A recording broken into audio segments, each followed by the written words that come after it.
કેમ છો મિત્રો? તો મારી સફરમાં તમારું ફરીથી સ્વાગત છે। દોસ્તો તમે છો મારી સાથે નેપાળમાં અને છેલ્લે આપણે મનોકામના દેવીના દર્શન કર્યા હતા અને હવે આપણે જઈ રહ્યા છીએ નેપાળની રાજધાની કાઠમંડુમાં। અગાઉનો વિડીયો જોવાનો બાકી હોય તો લિંક ડિસ્ક્રિપ્શનમાં મૂકી છે, પહેલા એ જોઈ લેજો અને સબસ્ક્રાઇબ કરવાનું જો હજુ પણ બાકી હોય તો પૂરું કરી લો, કારણ કે હવે આપણે બધી જ જગ્યાએ સાથે ફરીશું અને મોજ કરીશું। મનોકામના દેવીના દર્શન કરીને અમે નીચે આવીને જમી લીધું અને ફ્રી થઈને અમે નીકળી ગયા છીએ હવે કાઠમંડુ જવા માટે। પણ જતા પહેલા અમે ગૂગલ બાબાને પૂછ્યું કે કાઠમંડુ અને મનોકામના દેવી વચ્ચે કેટલું અંતર છે અને કેટલો સમય લાગશે। ગૂગલ બાબાના કહેવા પ્રમાણે તો આપણે 5 કલાકનો સમય લાગવાનો હતો અને 128 કિલોમીટર જેટલું અંતર હતું, પણ કહેવાય છે ને કે ધાર્યું ધણીનું થાય। અમને એમ હતું કે 9 વાગ્યાની આસપાસ કાઠમંડુ પહોંચી જઈશું, પણ એટલો ખતરનાક ટ્રાફિક થયો કે અમે ફસાઈ ગયા। બસ 2 ફૂટ પણ આગળ વધી શકે એમ નહોતી। મૂંઝાઈને માથું પકડીને બેસી રહે એ કેટેગરીમાં તો આપણે આવીએ નહીં, એટલે હું અને મારો ભાઈબંધ બસમાંથી ઉતરીને સીધા નદીએ પહોંચી ગયા। જ્યારથી અમે નેપાળમાં પ્રવેશ કર્યો છે ત્યારથી લઈને અત્યાર સુધી આ નદીના કિનારે આ નદીને જોતા આવીએ છીએ। હવે જ્યારે અમે ટ્રાફિકમાં ફસાઈ ગયા છે ને આ નદી બિલકુલ અમારી નજીક છે, તો આ નદી સુધી જવાનો લાહો તો નો જ છોડાય, એટલે અમે પહોંચી ગયા છેક નદીના કિનારે। પાણી જુઓ તો એકદમ દૂધિયું અને ઠંડુ, તો એવું ને કે જાણે હમણાં જ ફ્રીજમાંથી કાઢ્યું હોય। ટ્રાફિકના બહાને નદીને મળવાનો અને 100 ગ્રામ ફોટા પાડવાનો મોકો મળી ગયો હતો, તો થોડાક ફોટા ધડાધડ ઝીકી નાખ્યા। ટ્રાફિકે અમારું આખું શેડ્યુલ બગાડી નાખ્યું। રાત્રે 12 વાગ્યાની આસપાસ કાઠમંડુ પહોંચ્યા, હોટલ વાળાને પટાવીને એના ગેસથી વઘારેલી ખીચડી બનાવીને રાત્રે 1:30 વાગે ખીચડી અને છાશ ખાધું।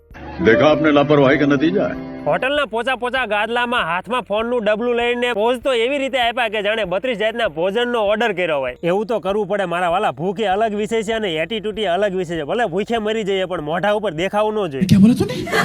તો મિત્રો અમે છીએ નેપાળની રાજધાની કાઠમંડુમાં અને આ છે અમારી ગેંગ। જેમ આપણે ગુજરાતમાં બસ સ્ટેન્ડ ઉપર બસની રાહ જોઈએ છીએ, એમ અમે અહીંયા કાઠમંડુના રસ્તા ઉપર અમારી બસની રાહ જોઈએ છીએ।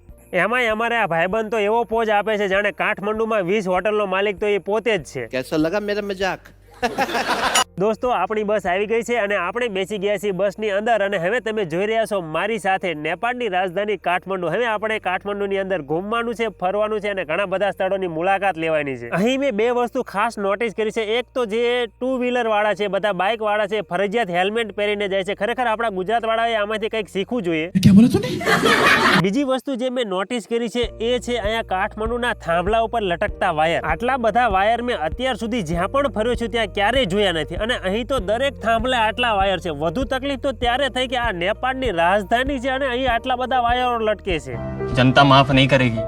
હવે આપણે જઈ રહ્યા છીએ પશુપતિનાથ મહાદેવના દર્શન કરવા માટે। બસ ઊભી રહે એટલે એક વ્યક્તિ આપણને રસ્તો દેખાડવા માટે જોડે આવે ને આપણા ચપ્પલ બૂટ એની દુકાને સાચવે અને તમે દર્શન કરીને જ્યારે પાછા આવો ત્યારે ત્યાંથી ખરીદી કરવાની, આવી એ લોકોની મોનોપોલી।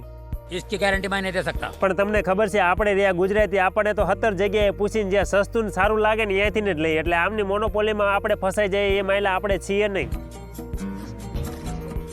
હવે આપણે પ્રવેશી રહ્યા છીએ પશુપતિનાથ મહાદેવના પ્રાંગણમાં। આ જે તમે ગેટ જોઈ રહ્યા છો એનો મેઇન ગેટ છે। હવે અહીંથી આપણે અંદર જઈશું અને પશુપતિનાથ મહાદેવના દર્શન કરીશું। તો આપણે આવી ગયા છીએ પશુપતિનાથ મહાદેવના પ્રાંગણમાં। આ તમે જોઈ રહ્યા છો એ છે પશુપતિનાથ મહાદેવના આજુબાજુનો વિસ્તાર। જેમ આપણે ગુજરાતની અંદર સોમનાથ મહાદેવનું મહત્વ છે, એમ અહીં નેપાળની અંદર કાઠમંડુમાં પશુપતિનાથ મહાદેવનું ખૂબ જ મહત્વ છે। મિત્રો હવે તમે જે આ ગેટ જોઈ રહ્યા છો એ છે પશુપતિનાથ મહાદેવ સુધી જવાનો રસ્તો। હવે ત્યાં મોબાઈલ પ્રતિબંધિત છે એટલે આપણે ત્યાં રેકોર્ડ નહીં કરી શકીએ, એટલે જેમ તમે જાણો છો તેમ યાદગીરીના ભાગ રૂપે આપણે અહીં ભોળાનાથના દર્શનાર્થે આવ્યા છીએ, એના સંભાળના રૂપે આપણે થોડા ફોટા પડાવી લઈએ। જેમ આપણા ભારતની અંદર કાશીનું મરણ પ્રખ્યાત છે, એવી જ રીતે અહીં કાઠમંડુની અંદર પશુપતિનાથ મહાદેવના સાનિધ્યની અંદર મોક્ષની પ્રાપ્તિ થાય છે એવું મહત્વ છે। પશુપતિનાથ મહાદેવના દર્શન કરીને આપણે હવે નીકળી ગયા છીએ ભગવાન બુદ્ધના દર્શન કરવા માટે। એમનો બહુ જ મોટો એક કાઠમંડુની અંદર સ્તૂપ આવેલો છે। ત્યાં મેં તમને અગાઉ કહ્યું હતું તેમ કે બૌદ્ધ ભગવાનના સ્તૂપની આગળ આવા જે નાના ચક્કર છે એ લગાવેલા હોય છે, એને ફેરવવાથી મોક્ષની પ્રાપ્તિ થાય છે એવું આ લોકોનું માનવું છે। તો આ વખતે અમે પણ આ ચક્કર ફેરવી લીધા, એ બાને જો મોક્ષ મળતો હોય તો। ચક્કર ફેરવતા ખબર પડી કે વચ્ચે તો વાનરજી પણ અહીંયા મોક્ષની પ્રાપ્તિ માટે ચક્કર ફેરવવા બેઠા છે।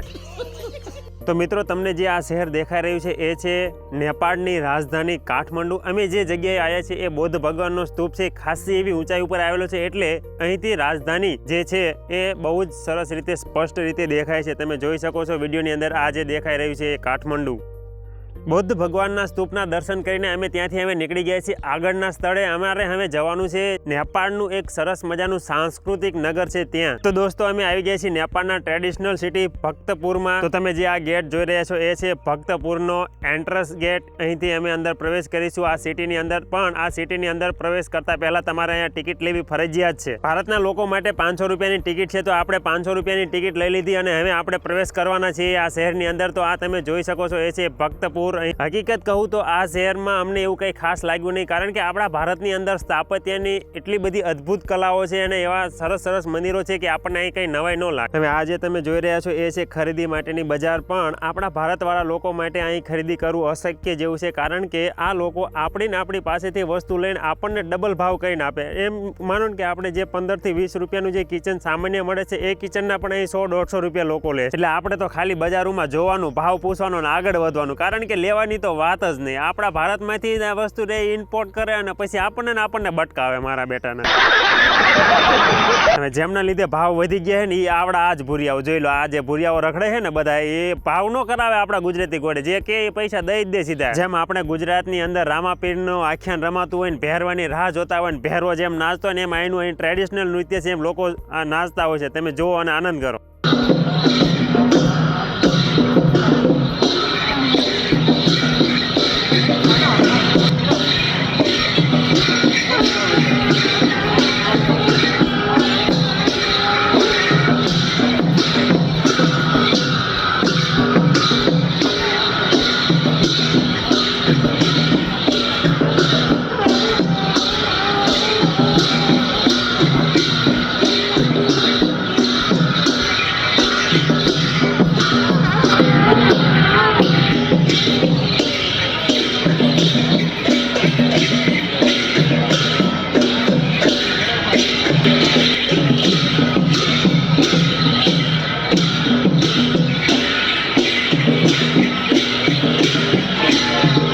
મોટા ભેરવાનું નાચવાનું પૂરું થયું એટલે નાના ભેરવા આવ્યા. પણ આપણે એવી હવે નવરાશ હતી નહીં. આપણે જવાનું છે આગળના સ્થળે, એટલે આપણે હાલતી પકડી. તો મિત્રો તમે આ જે જોઈ રહ્યા છો એ છે અદ્રશ્ય ધોધ, કારણ કે ઉપરથી એકવાર પડ્યા પછી આ જે આખી નદીનો ધોધ છે એ જમીનની અંદર સમાઈ જાય છે, પછી ક્યાંય એ બહાર નીકળતો નથી. તો દોસ્તો આ છે આપણું છેલ્લું સ્થળ. હવે આપણે જઈશું હોટલ અને હોટલથી જમીન પછી નીકળી જઈશું બજાર જવા માટે. તો આ તમે જોઈ રહ્યા છો એ છે કાઠમંડુની શેરીઓ, જે રાત્રે અમે જમીને રખડપટ્ટી કરવા માટે નીકળ્યા હતા કે ચલો જોઈએ તો ખરા કે નેપાળની રાજધાનીમાં કેવું છે. તો આ તમે જે જોઈ રહ્યા છો આપણા જેવું છે એવું જ છે, કાંઈ નવાઈ અહીંયા છે નહીં. નવીનમાં ખાલી એટલું છે કે અહીં જે પણ વસ્તુના તમે ભાવ પૂછો એટલે તમને અહીંયા પગ મૂકવાની ઈચ્છા ન થાય. તમને એમ જ થાય ફટાફટ અહીંથી નીકળો, કારણ કે ડબલ કરતાંય વધારે ભાવ કે આ લોકો. સામાન્ય ટોપીને 300 રૂપિયા ભાવ કે. તો દોસ્તો આ વિડીયોની અંદર આપણે સફર કરી નેપાળની રાજધાની કાઠમંડુની. તો નેક્સ્ટ વિડીયોની અંદર હવે આપણે અહીં કાઠમંડુથી જવાના છીએ નેપાળના બહુ જ પ્રખ્યાત શહેર પોખરાની અંદર. નેપાળમાં જો સૌથી વધારે જોવાલાયક અને સરસ મજાનું જો કોઈ સ્થળ હોય તો એ છે પોખરા.